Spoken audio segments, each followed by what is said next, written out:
Welcome everybody to another video coaching lesson from Your Six Pack Quest. I'm Vince Del Monte, and today we're going to be talking about functional warm-ups. We're going to teach you how to warm up properly.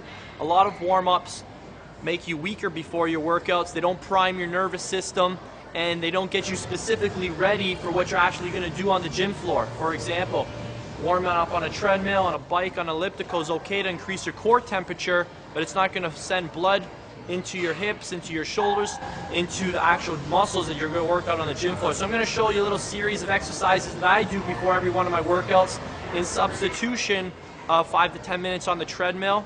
And I'm going to just work from the bottom up.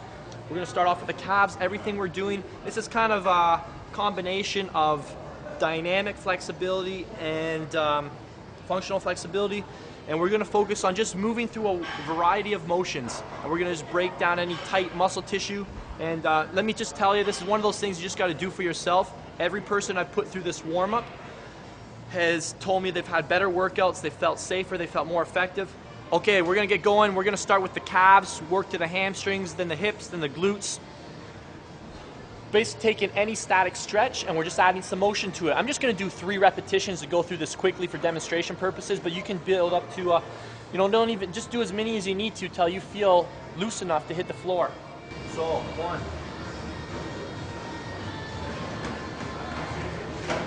Other leg.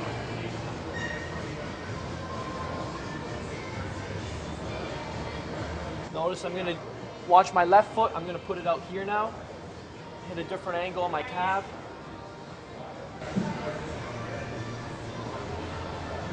This leg.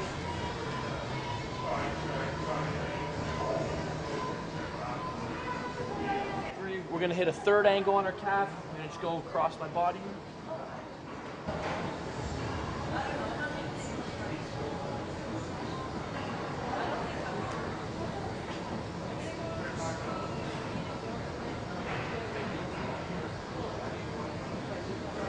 Good. We've done our calves. We're going to move up into our hamstrings now. Just find a leg here. We're going to just go back and forth, loosen up the ankle.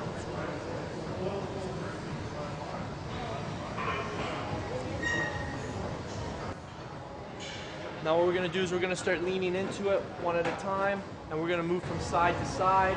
So we're going to stretch different angles of your hamstring. Go flat back. Find the tightest spot.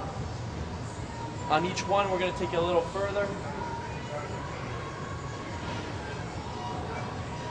We're going to add some hip motion to start loosening up our hips, breaking down our hamstrings.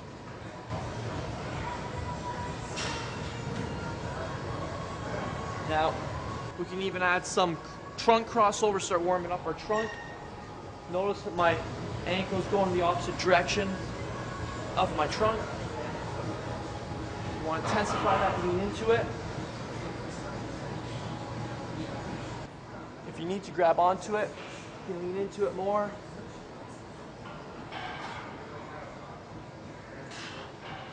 Good.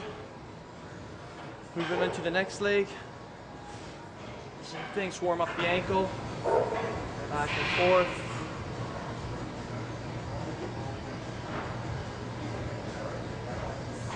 Forward.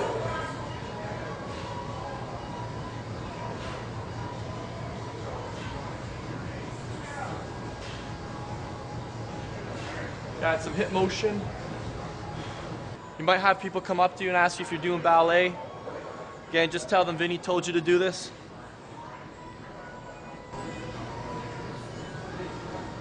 Okay. Get a little deeper.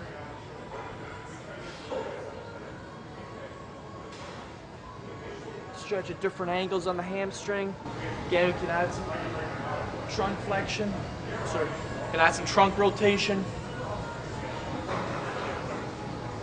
Okay, good. We're going to work our hip flexors now. Same thing. Bring it in. 1, 2, 3. 1. We're working here. If you tighten your glutes, you'll feel it here as well. Good. Now we're going to take our leg out a little farther, hit it at a different angle.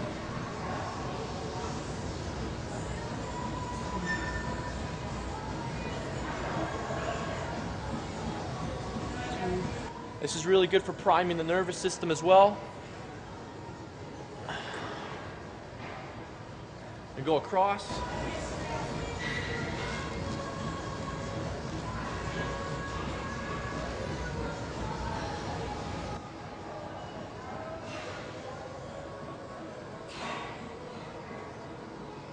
Good. If you want, you can go back into this position and you can add your trunk rotation too. Helps you really break down any tightness in those hip flexors. Lean into it, find the tension, just work through it.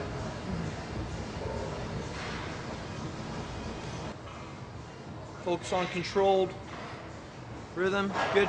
We're going to work into your glutes now. Try and come up 90 degrees. If you got more flexibility, you can bring your knee closer to pull here. Again, lean into it. 1, 2, 3,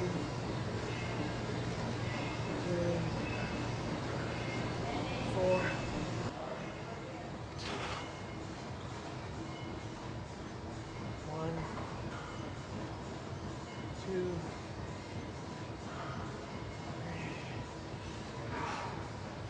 Good.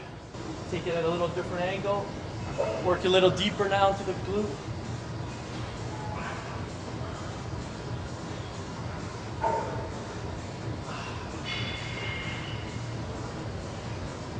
It's really good, especially on your leg days. Even before a hard cardio workout. I've got a whole series of athletes doing these, and these guys have told me that they feel phenomenal before they train now. And I think just because they're juicing up the nervous system, they're pumping blood into the actual areas of their body that they're supposed to work, and mentally they're getting in tune with how their body feels. Too much static stretching before a workout can tend to make you can make your muscles weak, but at the same time it can make you mentally weak, because when you're lying down stretching for a long period of time, who wants to go lift heavy weights or go work hard after you've been lying on a mat for 20-30 minutes? We're gonna work the adductors now. 1, 2, 3. Other side. 1, 2, 3, 4. Again, you can do this at different angles. 2, 3. And you can be creative with this. As you can tell, there's not a really right or wrong way to do this. Take any static stretch add some movement in there, and it's going to be far more effective than static stretching. It's going to be probably a lot safer than hardcore ballistic or dynamic stretching.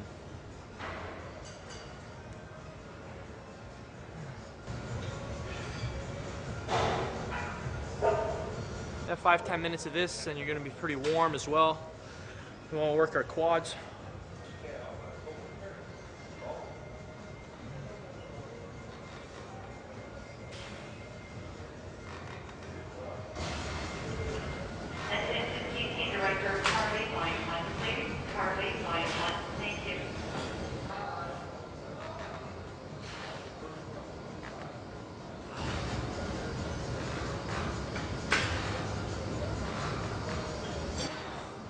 All right, I'm feeling really good. Believe it or not, I am starting to warm up. I'm not sweating, but I'm ready to hit the gym floor. Okay guys, that wraps up the warm up. Whether your goals are muscle building or fat loss, you can incorporate this into either goals. Whether you're a beginner, an advanced athlete, again, I highly recommend you incorporate this warm up into your program, especially in substitution for doing a traditional cardio warm up on the treadmill or the bike, which only warms up your core body temperature. It doesn't prime your nervous system, which is a key requirement for having a safe and effective workout. So I hope you enjoyed that. Until next time, we'll see you again from your6packquest.com.